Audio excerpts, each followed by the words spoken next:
په نړیوالو سیاسي اړیکو کې یوه مهمه تیوري د ډایورژنري وار تیوري په نوم یادیږي، یعنی د انحرافي جګړې تیوري. اصلا دا یوه داسې نظریه ده چې له مخې د یو دولت مشران خپلو عامو خلکو ته دوکه ورکوي. مثلا ځینې دولتي او پوځي مشران چې کله په خپل هیواد کې دننه له ناکامۍ سره مخ شي، بیا نو له خپل هیواد نه بهر یوه جګړه شروع کوي او خپلو خلکو ته له دې لارې داسې ښیي چې ګواکې په خپل هیواد کې دننه روان سیاسي، اقتصادي یا هم امنیتي مشکلات له همدې یوې بهرنۍ جګړې سره تړلي دي او همدا جګړه کولی شي چې زموږ ټول مشکلات حل کړي او په دې شکل د عامو خلکو نظریات په بله خوا باندې واړوي. دا تیوري په ځینو حالاتو کې دومره مفیده تمامیږي چې کله کله خو له همدې وجې یو ناکام دولت یا ناکام پوځ په خپل ملک کې د پخوا په نسبت څو چنده محبوبیت پیدا کړي. نو په همدې خاطر دا تیوري په ټوله دنیا کې ډیره مشهوره شوې ده او هر دولت چې په خپل هیواد کې دننه له ناکامۍ سره مخ کیږي، کوشش کوي چې مسؤلیت یې په بل هیواد باندې واچوي او حمله پرې وکړي تر څو خپل خلک یې په ضد باندې راپانسیږي. مثلا که یو هیواد له اقتصادي بحرانونو سره مخې، خلک یې له بیکارۍ ځورېږي، هره ورځ د عامو خلکو مظاهرې او لاریونونه زیاتیږي، د دولتي رهبرانو شهرت یې ورځ په ورځ کمرنګه کیږي، ناامني زور اخلي او خلک نور په تنګیږي، نو همدلته د همدې دولت مسؤلین له ډیر غور نه وروسته له یو بل دولت سره جګړه شروع کوي او عموما کله چې عام خلک د یوې خارجي چیلنج سره مخ شي، نو په داسې حالاتو کې خلک خپل شکایتونه او مشکلات یوه خوا ږدي او په یو شکل نه یو شکل د خپل دولت د مسؤلینو ننګه کوي، کټ مټ لکه د عامه افکارو د بدلون لپاره چې د ریسیټ بټن ووهل شي او مسؤلین بیرته د موقت وخت لپاره د محبوبو لیډرانو په توګه راپورته شي. او پوهیږئ پاکستان هوبهو همدا تیوري د افغانستان په مقابل کې وکاروله او هغه داسې چې پاکستان کې دا وخت ناامني او بېثباتي خپل اوج ته رسېدلې ده.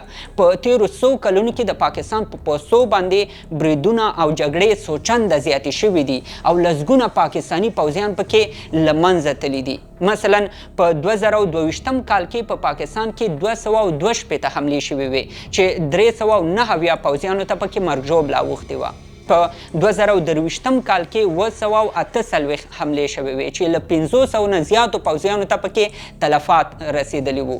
په 2024 کال کې 908 حملې شوې دي چې تر 528 پاکستاني پوځیانو ته پکې مرګ ژوبله اوښتې وه او په 2025 کال کې 1016 حملې شوې دي چې تقریبا 618 پاکستاني پوځیانو ته پکې مرګ ژوبله اوښتې ده. او له دې جدول نه ښکاري چې کال په کال په پاکستان کې د بریدونو او مرګ ژوبلې شمیر زیات شوی دی. حتی د 2024 کال په جون میاشت کې پاکستاني پوځیانو د همدې ناامنۍ د ختمولو لپاره عملیات هم شروع کړل، خو له عملیاتو سره سره په 2025 کال کې ښکاري چې پاکستان کې بریدونه او تلفات له پخوانیو ټولو کلونو په نسبت زیات شوي دي. اوس پوښتنه دا را پیدا کیږي چې پاکستان په ټوله دنیا کې یو له هغو ملکونو نه دی چې زیات پوځیان لري او شمیر یې تقریبا 6,000 کسانو ته رسیږي او هر کال تقریبا تر 14 میلیارډو ډالرو پورې مصرف هم لري. یعنی که پاکستاني کلدارې باندې دا حساب شي نو د پاکستان په پوځ باندې هر کال 4.5 ټریلیونه کلدارې مصرفیږي، خو بیا هم په خپل هیواد کې دننه ناامني نشي کنټرولولی او پوهیږئ په همدې ملک کې چې په پوځ یې د کال 4.5 ټریلیونه کلدارې مصرفیږي، عام خلک یې له سخت بد حالت سره مخ دي. د راپورونو له مخې همدا اوس په پاکستان کې تر 80 میلیونه ډیر خلک د غربت تر کرښې لاندې ژوند کوي. په دې تحقیقي راپور کې ویل شوي چې پاکستان له ډیرو کلونو راهیسې په مسلسل ډول له اقتصادي بحرانونو سره مخ کیږي او پیسې رالویږي او قرضونه یې زیاتیږي. یعنی د پاکستان عام خلک له لوږې مري، خو پوځ یې په ټریلیونونو پیسې په خپلو پوځیانو باندې مصرفوي، خو نتیجه بیا هم صفر. نو له همدې نیوکې نه د ځان د خلاصون لپاره د پاکستان پوځ د انحرافي جګړې تیوري وکاروله او دا اول ځل هم نه دی بلکې هر ځل چې پاکستاني پوځ باندې په خپل هیواد کې دننه انتقادونه زیات شوي دي، دوی یا له هندوستان او یا هم له افغانستان سره د همدې نظریې په اساس جګړه شروع کړې ده. خو اصلي پوښتنه دا ده چې د افغانستان او پاکستان ترمنځ اوسنی جنجال په څه او له کوم ځایه شروع شو؟ اصلا د افغانستان په خاوره د پاکستان هوایي بریدونو سلسله له هماغه اول سر نه شروع شوه چې کله طالبانو کابل ونیو، خو اصلي جنجال د 2015 کال په اکتوبر کې رامنځته شو.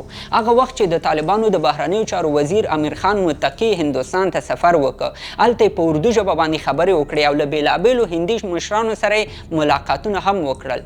دغه د پاکستان پوځي او سیاسي چارواکو د تلویزیونونو له لارې په طالبانو باندې سختې نیوکې شروع کړې او د دوی له خبرو داسې ښکارېدله چې هندوستان ته د امیر خان متقي سفر په پاکستان باندې سخت فشار راوسېدی. نو هلته امیر خان متقي په هندوستان کې په سفر باندې و چې دلته پاکستان په کابل باندې یو هوایي برید وکړ او دا په تاریخ کې اول ځل و چې پاکستان د افغانستان پلازمینه کابل په مستقیم ډول تر هوایي برید لاندې راولي. په کابل باندې د عمدې حملې په خبرګون کې طالبانو د ډیورنډ فرضي کرښې په اوږدو کې د پاکستان په پوستو باندې حملې شروع کړې او ادعا وشوه چې طالبانو په دې حملو کې تقریبا 58 پاکستاني نظامیان ووژل. په همدې شکل د پاکستان پوځ هم ادعا وکړه چې له طالبانو نه یې څو پوستې نیولې دي. دواړو خواو یو بل ته د تلفاتو او زیانونو د اړولو په اړه ادعاوې کولې او په همدې شکل جګړې څو ورځې دوام وکړ، خو په منځ کې قطر، ترکیې او سعودي عربستان مداخله وکړه. د دواړو هیوادونو له مسؤلینو سره په خبرو کې غوښتنه وکړه چې په یو اوربند باندې باید سلا وشي.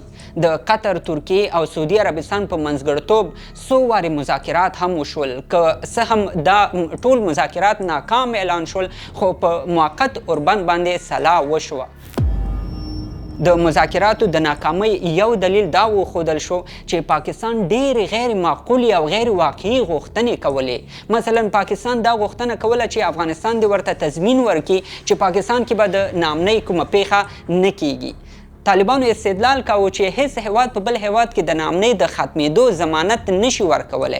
دا د پاکستان خپله داخلي مسله ده او باید په خپله ورته د حل لار هم پیدا کړي.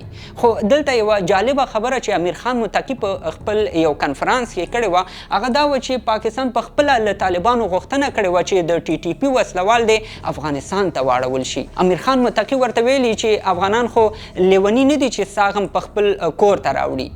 له دې معلوماتو داسې ښکاري چې پاکستان په تیرو څو کلونو کې خپل نهایي کوشش کړی چې د ټي ټي پي وسلوال په افغانستان کې ځای په ځای کړي او له همدې لارې د ځان لپاره دا جواز پیدا کړي چې د افغانستان په حریم باندې تیری وکړي او خپل نور لوی مقاصد هم له همدې لارې ترلاسه کړي. خو کله چې په ترکیه کې د دواړو هیوادونو ترمنځ مذاکرات بې نتیجې پاتې شول، ورسره جوخت د پاکستان پوځي او ملکي ادارو ادعا وکړه چې طالبانو له هندوستان سره لاس یو کړی او د پاکستان په خلاف نیابتي جګړه شروع کړې ده او دا نظریه یې په ډېر لږ وخت کې په ټول پاکستان کې له بېلابېلو مطبوعاتو نه په مسلسل ډول خپره کړه. ورسره جوخت په پاکستان کې د ټي ټي پي حملو هم زور واخیسته. د 2015 کال په نومبر کې په اسلام آباد کې د یو ځانمرګي برید وشو چې 12 کسان پکې ووژل شول. ورسره راپورونه خپاره شول چې په ټول پاکستان کې 40% ناامني زیاته شوې ده. د پښتونخوا په ګډون په بېلابېلو ساحو کې بریدونو او جګړو نور هم زور واخیسته. بالاخره د 2016 کال د فبرورۍ په 6 د پاکستان په مرکز اسلام آباد کې په یو جومات کې ځانمرګي برید وشو چې پکې 11 کسان ووژل شول. له همدې سره پاکستان یو ځل بیا ادعا وکړه چې دا برید په افغانستان کې پلان شوی و. له همدې سره په خوا کې د پاکستان دفاع وزیر خواجه آصف وویل چې ډېر ژر به په افغانستان باندې یو برید وکړي.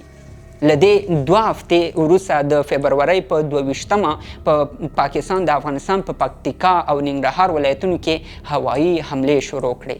په دې حملو کې په پکتیکا کې یو جومات له منځه لاړ او په ننګرهار کې د ښځو او ماشومانو په ګډون د یوې کورنۍ 18 کسان شهیدان کړل.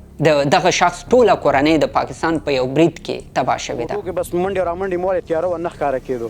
دې خوا مې خپله ښځه او بچي مې و، هغې ته مې تاسو مو ووځئ، هغه مې ځان سره راوښکل. دا ښځه دا چمال مې تر ټول لرې کړه، دا ترور مې را په شا کړله چې بار راووتم. دلته مې زوی بار په بله کوټه کې پروت، هغې ما پسې غږ وکړو چې پلاره دلته راشئ زم زخمي یم.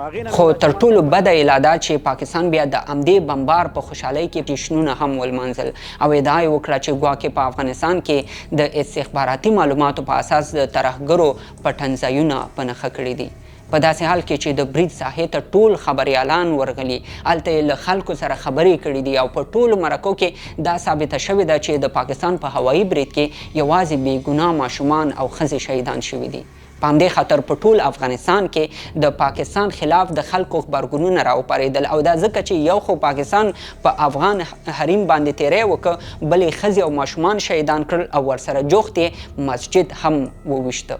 په همدې خاطر له دې پیښې 4 ورځې وروسته د فبرورۍ په 26مه افغان پوځیانو د ډیورنډ فرضي کرښې په اوږدو کې د پاکستان په پوستو باندې انتقامي بریدونه شروع کړل. طالبانو په دې بریدونو کې ډیر پاکستانی پوځیان ووژل او پوستې هم ترې ونیولې. ورپسې په همدې شپه پاکستان خپلې جټ تیارې راوچتې کړې او د کابل په بېلابېلو ساحو کې بمباري وکړه. ورسره په کندهار او پکتیا کې هم هوایي بریدونه وکړل. د پاکستان د دې اقدام په غبرګون کې طالبانو یو داسې اقدام وکړ چې هیڅ چا یې تصور هم لا نشو کولی، او هغه دا چې د ډرون له لارې د پاکستان په منځ کې د پوځیانو پوستې وویشتلې. د افغانستان دفاع وزارت یو خبر خپور کړ چې پکې ویل شوي وو د پاکستان په اسلام آباد، نوښار، جمرود او ایبټ آباد کې د پاکستان پوځي او نظامی تاسیسات وویشتل. ورپسې د پاکستان حکومتي وایندویانو که څه هم دا ومنله چې پاکستان ته ډرون الوتکې را داخلي شوي دي، خو دا یې رد کړه چې ګواکې د طالبانو لخوا د پاکستان کوم نظامی تاسیسات په نښه شوي. په همدې خاطر طالبانو د ثبوت په شکل سمدستي دا ویډیوګانې خپرې کړې چې پکې لیدل کېږي هوایي ځواکونه د پاکستان بېلابېل نظامي تاسیسات تر برید لاندې راولي. نو د دې ټولو معلوماتو خلاصه دا راوځي چې دا جګړه پاکستان د TTP له نوم نه په استفادې پیل کړه، د افغانستان په حریمي تیری وکړه او په مقابل کې طالب ځواکونو د نړیوالو اصولو مطابق ځواب هم ورکړ. د ملګرو ملتونو د هوایي چلند په کنوانسیون کې راغلي چې د هیڅ ملک نظامي الوتکه نشي کولی چې د بل هیواد خاورې ته بغیر له اجازته دننه شي، خو که بیا هم د کوم هیواد نظامي تیاری بغیر له اجازې د بل ملک خاورې ته داخلي شي، نو متضرر هیواد دا حق لري چې په مقابل کې جواب ورکړي، او همدغه څه و چې طالبانو وکړل. د نړیوالو اړیکو کارپوهان په دې باور دي چې پاکستان په افغان خاوره باندې له جګړې نه د نورو پټو اهدافو ترڅنګ غواړي 2 اساسي اهداف ترلاسه کړي. یو دا چې د انحرافي جګړې د تیورۍ په اساس په خپل هیواد کې دننه خپله نظامي ناکامي په دې شکل پټه کړي او د پاکستانیانو ترمنځ خپل محبوبیت بیرته ترلاسه کړي، او دویم دا چې دوی غواړي له دې لارې په طالبانو باندې یو ډول فشار واچي چې خپله خارجي پالیسي او په ځانګړي ډول له هندوستان سره اړیکې د پاکستان په خوښه مخ ته ویسي. زموږ دا خپرونه همدومره وه، که څه هم په سوشل میډیا د پروپاګنډې په خاطر له هرې خوا ډیر جعلي خبرونه، تصویرونه او ویډیوګانې خپریږي، خو زه هیلهمند یم چې دې ویډیو به تاسو ته د پاکستان او افغانستان د جګړې په اړه یو څه مهم معلومات درکړي اوسي. تر بلې خپرونې د الله په امان.